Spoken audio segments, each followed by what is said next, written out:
So today, Samuel and Samson Ogashi, who are both defendants in the case that we have been prosecuting for several months now, pleaded guilty to the crime of conspiring to sexually exploit a child. The judge accepted that guilty plea, pronounced them guilty, and the next step for these two defendants will be sentencing. We anticipate that will be sometime in the next 4 to 6 months, although we don't have a specific date at this time. And why did you decide to offer a plea agreement and not take this to trial? You know, there's lots of reasons why we decide to settle cases with plea agreements. Well over 90%, over 95% of all cases do end in plea agreements. We don't typically go into the reasons why, but there's certainly lots of reasons. And one thing I think is obvious is it gives us certainty about where we're headed. The sentence to which both of the Ogashi brothers pleaded guilty has a minimum penalty of 15 years in prison and a maximum of 30 years. And it will finally be up to the judge at sentencing to decide what is the appropriate sentence. And you know, this is a first of its kind case, so first of its kind plea and plea agreement. What kind of a precedent are you hoping this sets for future situations like this? You know, I think today represents an extraordinary step forward. In this case and in law enforcement efforts really around the United States to combat this rising tide of sextortion crimes that we've been seeing all over.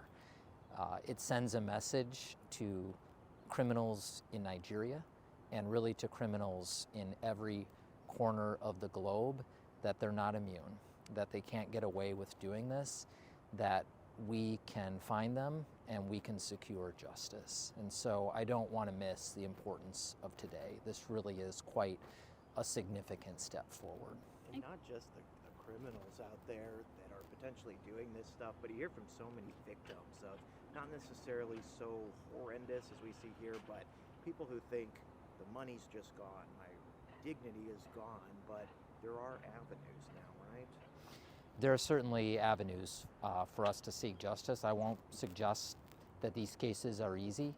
I'll be very quick to say a word of thanks, and we're not done, but a word of thanks to the people that have been involved, certainly to our partners in the FBI, who have been amazing partners in the work they have done to try to identify who was responsible.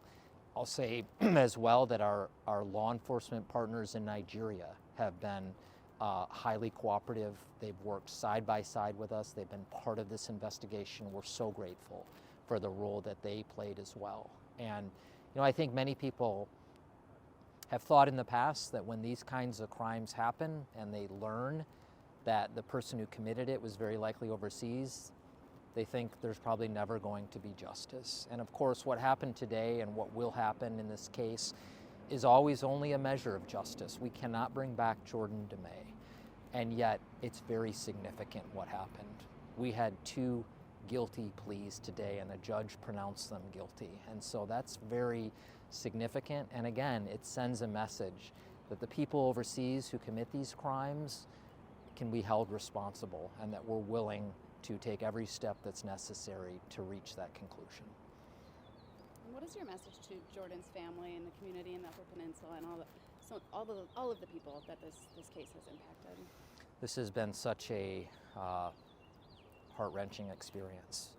In the very first instance for Jordan's family, his close friends, his loved ones, but it's been heart-wrenching for the whole community, and frankly, the community beyond that who has watched this case and has seen what has happened. And you know, I just want them to know that we are committed to seeking justice. Again, we're not done. We still have to get through sentencing, but today was a very significant step forward. And for everyone who might experience these type of crimes, we want parents to know that, and anyone really who uses a device, that there are dangers lurking in the internet, that folks need to be mindful of that. They need to take steps to be cautious. And then especially I want to communicate to those who are victims, who might find themselves in the position of having done something that seems incredibly embarrassing and maybe like it's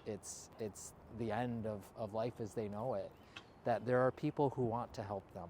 We'd strongly encourage them to reach out to local law enforcement, to reach out to the FBI. There are things that we can do to help, and we're eager and ready to do so.